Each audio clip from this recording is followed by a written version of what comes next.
অসমৰ অসমীয়াই দেখাই দিলে যে মৰম স্নেহ কিমান কৰিব পাৰে। আজি অসমৰ অসমীয়াই দেখাই দিলে যে কিমান আশীৰ্বাদ দিব পাৰে, কিমান মৰম দিব পাৰে এজন ব্যক্তিক, আৰু সেইজন ব্যক্তি হৈছে এইজন। আজি যোৰহাটবাসীয়ে দেখাই দিলে যে কিমান দয়ালু। আৰু এটা কথা প্ৰথমতে কৈছো যে এতিয়াৰ সিজনৰ আম আৰু এতিয়াৰ সিজনৰ বেঙেনা যেনেকৈ পোক লাগে তেনেকৈ এক্সিট পুলত এবাৰ পোক লাগিলে, মানে কামোৰ মাৰিতে পোকে পালে। এক্সিট পুলত এইবাৰ গৌৰৱ গগৈ ধুলিচ্ছাত হ'ব কৈছিলে আমাৰ অসমৰ নিউজ চেনেল বিলাকে বা ভাৰতবৰ্ষৰ নিউজ চেনেল বিলাকে, কিন্তু সেই অসমৰ আৰু ভাৰতবৰ্ষৰ নিউজ চেনেল বিলাকৰ যিটো এক্সিট পুল, আকৌ কৈছো লোকেল বেঙেনাত পোক লগা, এক্সিট পুল মানে একেই কথা, কামোৰ মাৰিলে পোকতেই মুখখন লাগে। তাৰমানে এইবাৰ এক্সিট পুলৰ বাহিৰটো বহুত ধুনীয়া, 300 পাৰ কৰিব, কিন্তু ভগৱানে কোৱাত এতিয়ালৈকে 300টো দূৰৰ কথা ওচৰই চপাগে নাই।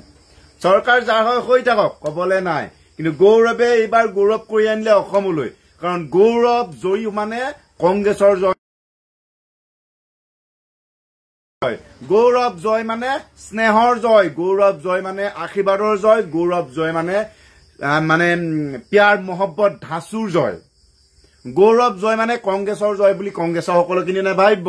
কাৰণ গৌৰৱক খাটাং খিটিং 110% গেৰাণ্টি দিছো, গৌৰৱক এইবাৰ বিৰোধীও ভোট দিলে লুকাই চুৰ কৰি। ঘৰৰ পৰা কৈ গল যে আমি এই তপন দাকে দিম, তাত গৈ আঙুলিটোৱে আকৌ গৌৰৱক দাকে দি পেলালে। মানে কিয় এইবাৰ অসম দুটা কাৰণে বিখ্যাত হব।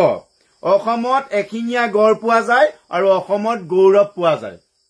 অসমৰ গৌৰৱ গগৈ, অসমৰ গৌৰৱ এশিঙীয়া গড়, কেলে দুইটাকে অত্যাধিক মৰম কৰে আৰু দুইটাকেই বাহিৰা শত্ৰুৱে আক্ৰমণ কৰিবলৈ চাই ফুৰে, কিন্তু চাই ফুৰিলেও কিন্তু সুৰক্ষিত সংৰক্ষিত থাকে। মিছা হল পুল, আকৌ কৈছো পুল মানে পুলত এবাৰ জাম লাগিলে টায়াৰ লগাই উলিয়াব হল। প্ৰথম কথা এজে মই নিদলীয় অৰাজনৈতিক ব্যক্তি হিচাপে আজি দ্বিতীয়টো লাইভ ভিডিঅ', গৌৰৱ গগৈৰ ওপৰত দ্বিতীয়টো লাইভ ভিডিঅ', কাৰণ আনন্দৰ দিন, সুখৰ দিন, যে আপোনালোকে এটা কথা জনা দৰকাৰ যে বলবস্তি কৰা প্যাৰ স্বাৰ্থত কৰা মৰম চেনেহ সদায় ঠুকৰ দিয়ে। বিজেপি চৰকাৰে এবাৰ প্ৰমাণ পালে যে বলবস্তি কৰা প্যাৰ স্বাৰ্থত কৰা মৰম স্নেহ, খুজি লোৱা ভোট আৰু খুজি লোৱা মৰম কিমান যে ভয়ানক তাৰ প্ৰমাণ পালে। লাখ টকীয়া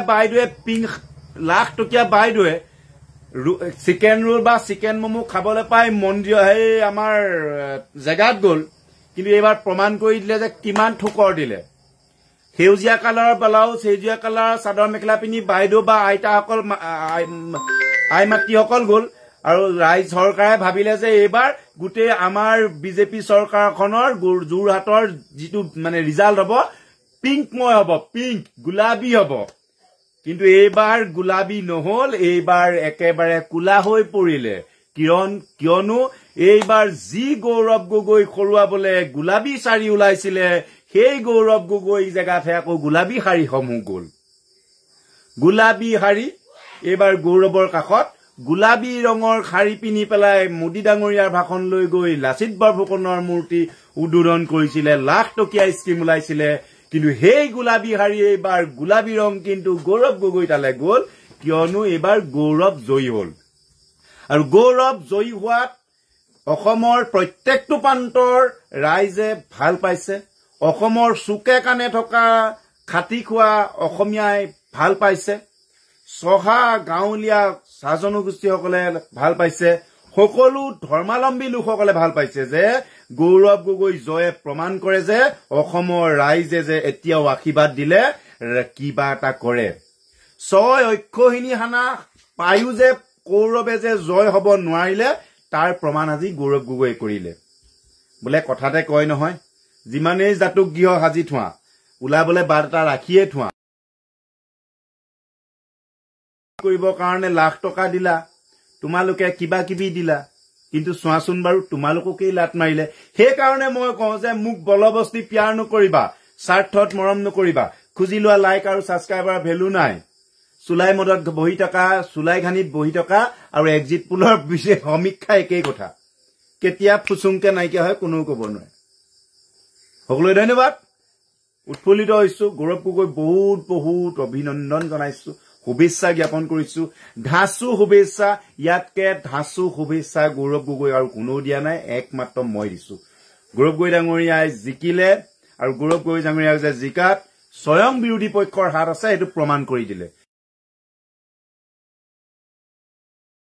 অসমৰ কেইজনমান বাঘা বাঘা নেতাই হয়তো পদত্যাগ কৰিব তেখেতলোকে পদত্যাগ কৰিম বুলি ইতিমধ্যে প্ৰেছ বিবৃতি ওলাইছে আৰু তেওঁলোকে পদত্যাগ কৰিব তাৰ বাবে দুখু লাগিছে যে ঘপংকে পদত্যাগ কৰি দিলে অসমৰ বহুত লোকসান হ'ব পাৰিলে আপোনালোকে পদত্যাগ নকৰি এইখন চৰকাৰতে থাকি মিলি কাম কাজ কৰক ভৱিষ্যতলৈ আপোনালোকে নিজে হাৰি পেলাই গুচি যাওক পদত্যাগ কৰি পেলাই আসলতে আপোনালোকে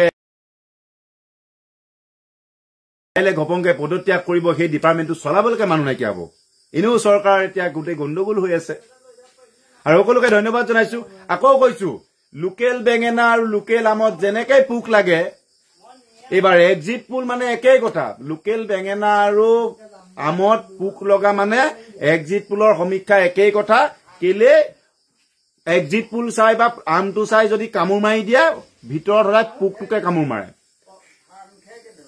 মেছেজ পঢ়া আকৌ মেছেজ বেবি গ্ৰীণ কভাৰিং আইজ বেবি গ্ৰীণ কভাৰিং আইজ কি বুজাবি কি লিখিছে ধৰিব পৰা নাই জীৱনৰ সকলোকে ধন্যবাদ কৃতজ্ঞতা জ্ঞাপন কৰিলো ধন্যবাদ জনাইছো গৌৰৱ গগৈ জয়ে প্ৰমাণ কৰিলে আকৌ পুনৰবাৰ অসমীয়াৰ মৰম অসমীয়াৰ আবেগ অসমীয়াৰ অনুভূতি অসমীয়াৰ আশীৰ্বাদ কিমান ধাসু আশীৰ্বাদ দিলে গৌৰৱ গগৈ আৰু গৌৰৱ গগৈ এবাৰ অসমৰ এজন সাংসদ হওক গৌৰৱ গগৈ যোৰহাটৰ সাংসদ নহয় গৌৰৱ গগৈ এজন অসমৰ সাংসদ হিচাপে কাম কৰি যাওক তাকে কামনা কৰিলো ধন্যবাদ তাৰ বাবে জয় অসম পুনৰবাৰ চিনাকি দি দিছো নাম নিত্য নিৰঞ্জন কৰো মনোৰঞ্জন ডিউ ইনফৰমেশ্যন আৰু গৌৰৱ গগৈ ধাসু অভিনন্দন ধন্যবাদ তাৰ বাবে জয় অসম